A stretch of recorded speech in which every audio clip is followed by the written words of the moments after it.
Kaizer Chiefs news.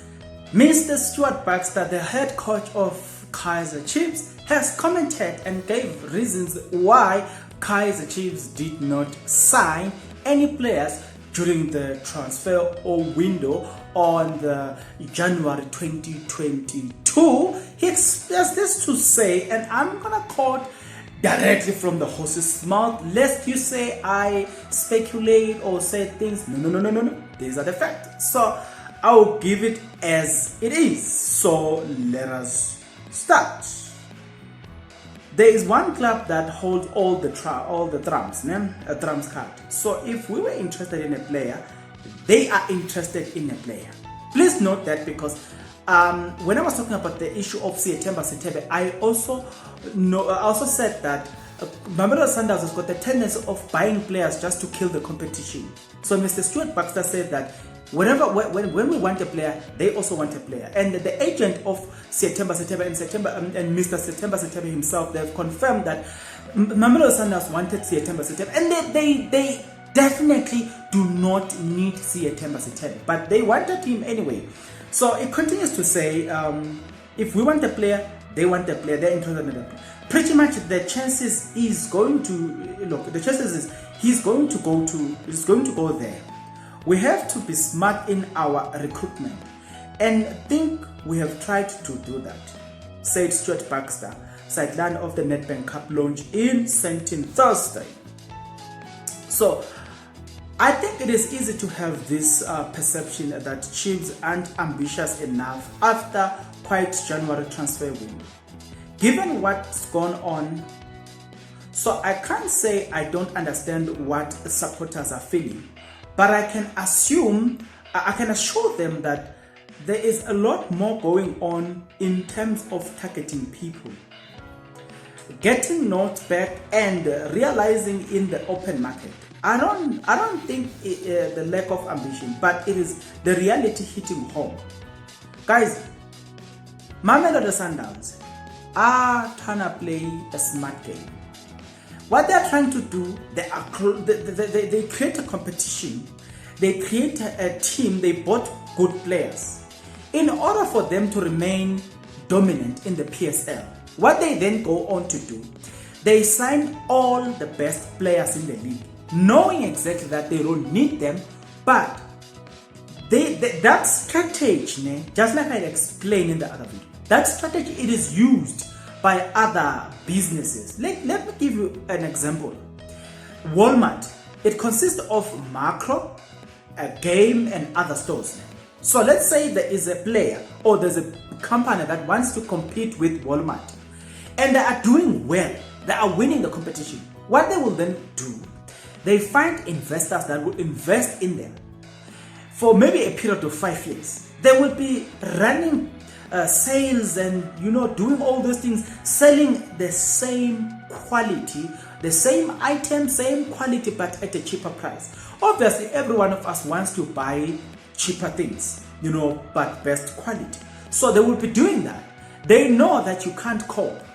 If you don't have people backing you as well to do the same, like lowering the price, you can't cope. You will run and run. Eventually, you will close the business. So that's how they kill the competition, so they could remain dominant in the industry.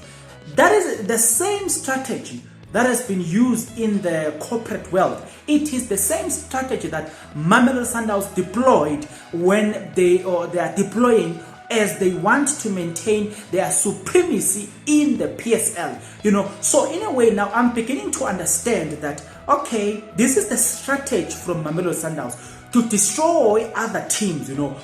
Let's speak the truth. Why did they sign Nazar Abubakar? Do they need him? No. Why they wanted Tietemba Sete? Do they need it? No. They wanted someone from Marisburg. Do they need it? No. They signed Kutumen. It's not like they really needed Kutumela, but okay, at least he's acting something there. Remember when they signed Josh Malule? They didn't need Josh Malule, but for the sake of killing the competition, they understood, okay, Josh Malule is the best.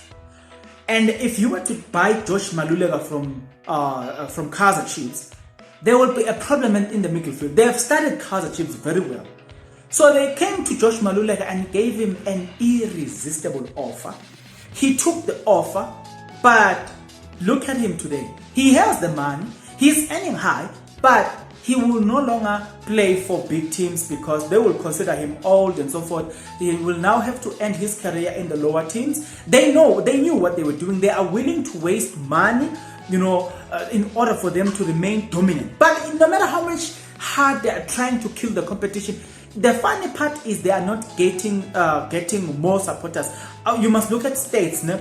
They are not growing in numbers as far as supporters is concerned. Yes, they are winning the league. The 2021-2022 season will be the 5th league in the row, and I know they will win it. But they are not getting supporters. It speaks volume. You know what I'm saying? But then, I don't know, guys, if you have any information about this, let's talk. Now, I'm beginning to understand, but that does not mean that Kaizer Chiefs must sit down and say, no, Mamelodi Sundowns is doing this to us, so we won't act. No, that's bullshit. I will not promote that. You know what I'm saying? I want Kaizer Chiefs to find alternative ways. Orlando Pirates must come with alternative way of how they recruit. If it means that they need to go international, sign players such as or in the caliber or in the quality in the same category of Son. Please go out, find players. You know what I'm saying? I know you would be restricted in terms of signing foreign players, but at least make sure that if you bring foreign players in South Africa, make sure that you bring the best. So you can't compete with Mamelodi Sundowns on those countries as well. Yeah, they can compete in the PSL because it's easy for them to access the information that you want this player. But if you go abroad, look at the AFCON, look players in the AFCON, players that are not playing in an international, players that are not playing in France and whatnot, players that are excelling in the Africa Cup of Nations. Look at players and then identify them and then sell Akum again. Replace those players so that you can create the foreign national in your team, so that you can balance that. Bring such maybe 3 or 4 players that are good, proper players.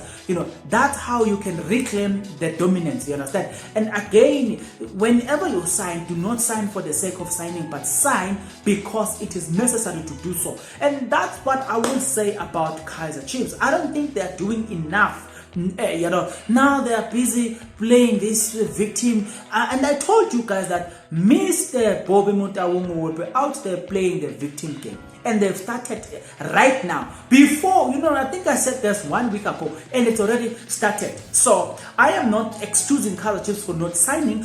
They have money, you know what I'm saying? They can find other ways not to compete, because I'm not in favor of this thing of competing with Sundowns, because Sundowns might have sponsors, you know what I'm saying, might have investors. So if you, for instance, if they want Tebogo Mokoena and they say Tebogo Mokoena worth 15 million, and then they will come with 16 million, and you come with 18 million, and they will come with 25 million, and you come with 28 million, and they will come with 35 million, because they just want, there's a point that they are trying to prove. If you're looking at the arrogance of Sundowns in terms of buying players and spending money, it is the same arrogance that you will find at Royal AM. So you've got to be careful if you are competing with people of that caliber. You have to be strategic, but you need to buy the best. So that will not excuse the fact that you need to get the best players. You have no excuse. But because you guys, because you guys, I respect you. Let's talk in the comment section below. What's your take?